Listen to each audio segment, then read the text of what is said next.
Hi, everybody. Thanks for joining me. Before we get started, please click subscribe to my channel to keep up with all of my latest personal finance and investing content.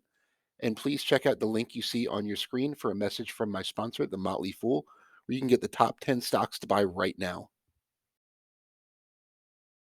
All right, and joining me today to answer some questions about retirement is Matt Frankel. Matt, what is a Roth IRA? How do I get involved in this? And what's the difference between that and a traditional IRA? Yeah, so a Roth IRA stands for Individual Retirement Account. It's a form of investing account that is designed to help Americans put away money for retirement. Now, the Roth IRA is different from what's called a traditional IRA. Those are the two main varieties of these accounts. And the big difference is the tax treatment. So with a traditional IRA, you can contribute money now if you qualify. There are some qualifications you have to meet. And you can get a tax deduction for your current contributions. In other words, if you made $50,000 this year and contribute $5,000 to a traditional IRA, in the IRS's eyes, that reduces your income to $45,000 for tax purposes. That makes sense. With a Roth IRA, you're essentially kicking the tax can down the road. If you don't get a deduction in this year, you get no current year tax benefit, but anything you withdraw from a Roth IRA in retirement will be 100% tax-free. So your income this year would still be $50,000, but no matter how big that Roth IRA grows between now and when you retire, you can withdraw all of that and you don't have to pay a dime in tax. It's like you had no income at all.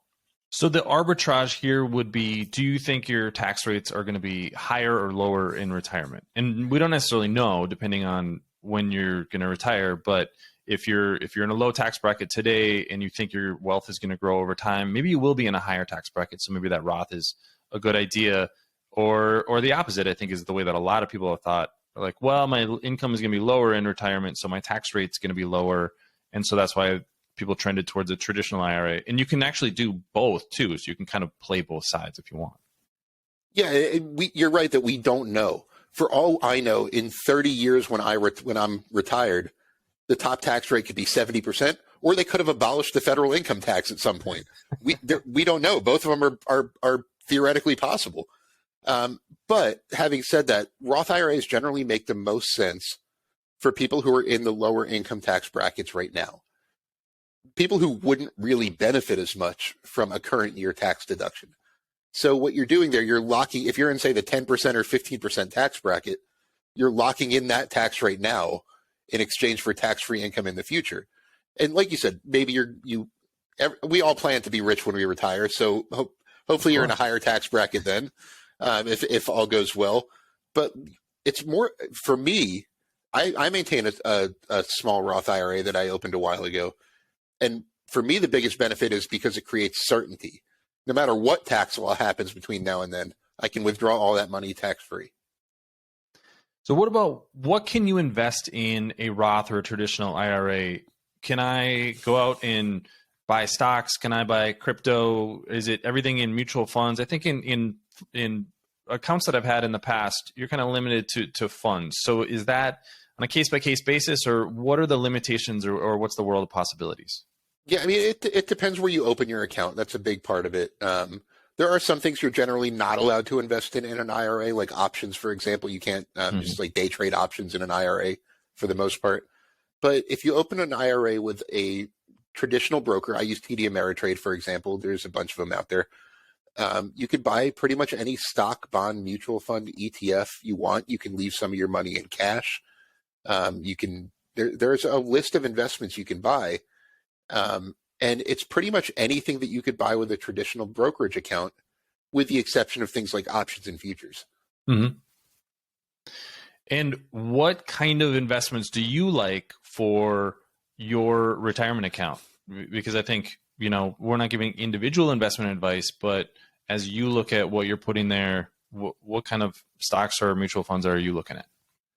Yeah, so there's a bunch of investments in my IRA. Diversity is the number one thing I would say.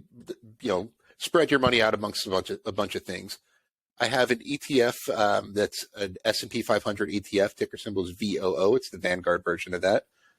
My largest investment in my IRA is a company called Realty Income. Ticker symbol is O. It's a real estate investment trust, great long track record of paying dividends, growing the business. It's actually beaten the S&P 500 handily since it went public, I think 28 years ago.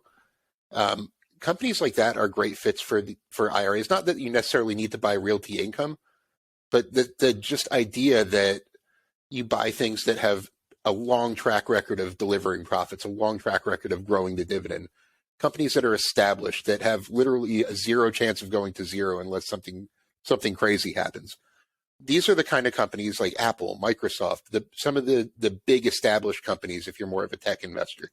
But just big, slow, and steady is what you want. Set it and forget it. Would that be the right way to think about it? That's kind of how I think about it. I mean, I set it and I do some homework every so often, but it's not as involved as stocks that I buy in my traditional brokerage account that I have to watch like a hawk, especially these days. Yeah, I like to look at high dividend yields in companies that like you said, are going to be around for a really long time. Brookfield Renewable Partners, BEPC, would be the U.S. version of that. Dividend yield of about 4%. Verizon is paying a dividend yield of 7%. I mean, I don't know. Are we going to stop using smartphones in the next 10 or 20 years? I don't think that's the case. So those are the kind of stocks that, look, you can sleep well at night owning companies like that. Even if the stock doesn't necessarily go anywhere, you're getting a good dividend at the very least. So there's another couple ideas as well. Well, thanks, Matt, for joining me in covering the difference between a traditional IRA and a Roth IRA. I feel a little bit smarter now, and hopefully the viewers do as well. Thanks, Travis. Once again, thank you so much for joining me. Be sure to click subscribe if you don't subscribe to my channel already. And as always, this video is sponsored by The Motley Fool. Be sure to visit www.fool.com/Frankel to receive the top 10 best stocks to buy now.